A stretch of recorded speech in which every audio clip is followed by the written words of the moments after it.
कोल्हापूर महानगरपालिकेमध्ये महायुतीला सर्वाधिक जागा मिळाल्या।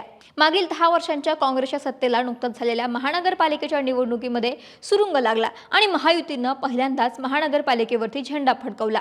आता आकडेवारीचं गणित सांगायचं झालं तर भाजपला 26, शिंदेंची शिवसेना 15 आणि अजितदादांच्या राष्ट्रवादी काँग्रेसला 4 जागा मिळाल्या आणि सत्तेसाठी आवश्यक असणारी 41 ही मॅजिक फिगरही महायुतीनं ओलांडली। महायुतीकडे 45 नगरसेवकांचे स्पष्ट असं बहुमत आहे। तर इकडे सर्वाधिक जागा मिळवणारा पक्ष ठरला काँग्रेस। एकटे लढूनही सतेज पाटील यांनी एक हाती काँग्रेसचे 34 नगरसेवक निवडून आणत भाजपसह महायुती आणि खास करून महाडिकांना धक्का दिला होता आणि सोबतच ठाकरेंच्या शिवसेनेची 1 जागा म्हणजे त्यांच्या एकूण 35 जागा झाल्या। कोल्हापूर महानगरपालिकेवरती गेल्या दशकाची काँग्रेसची सत्ता महायुतीनं खालसा केली, पण आता येथे महायुतीचा पहिला महापौर कोणाचा यावरून जुंपण्याची शक्यता आहे। महायुतीमध्ये सर्वाधिक जागा भाजपने जिंकल्या असून आपलाच महापौर असेल असं उच्च व तंत्र शिक्षण मंत्री चंद्रकांत पाटील यांनी ठणकावून सांगितलं, पण असं काहीच खासदार धनंजय महाडिकांचंही म्हणणं आहे। मात्र शिवसेनेच्या विजयातील मोठा वाटा भाजपसाठी अडचण ठरण्याची शक्यता आहे।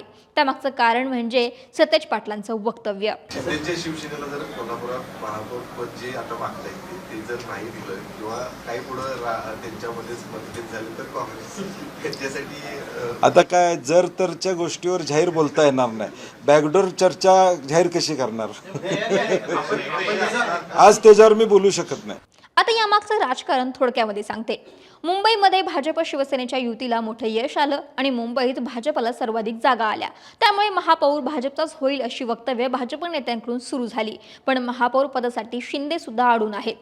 आता मुंबई असेल किंवा कोल्हापूर, सत्तेसाठी भाजपला शिंदेंची गरज मात्र आहे आणि इथेच शिंदे किंगमेकर ठरतायत।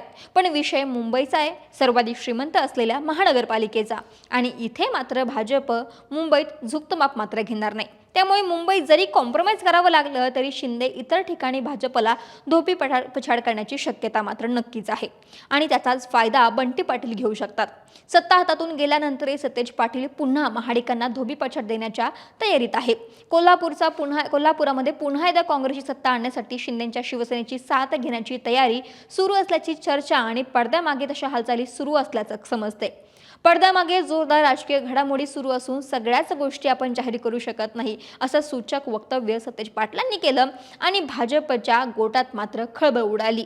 त्यामुळे शिंदेंची नाराजी दूर करण्यासाठी भाजप मात्र थोडंसं कॉम्प्रोमाइज देखील करू शकतं असं म्हटलं जातंय। त्यामुळे चर्चांनुसार काँग्रेस 3-2चा फॉर्म्युला कोल्हापूर महानगरपालिकेसाठी वापरू शकतं। म्हणजे नाराज शिंदेंना खुश करण्यासाठी कोल्हापुराचं महापौरपद 3 वर्ष भाजपकडे आणि 2 वर्ष शिवसेनेकडे देऊ शकतं।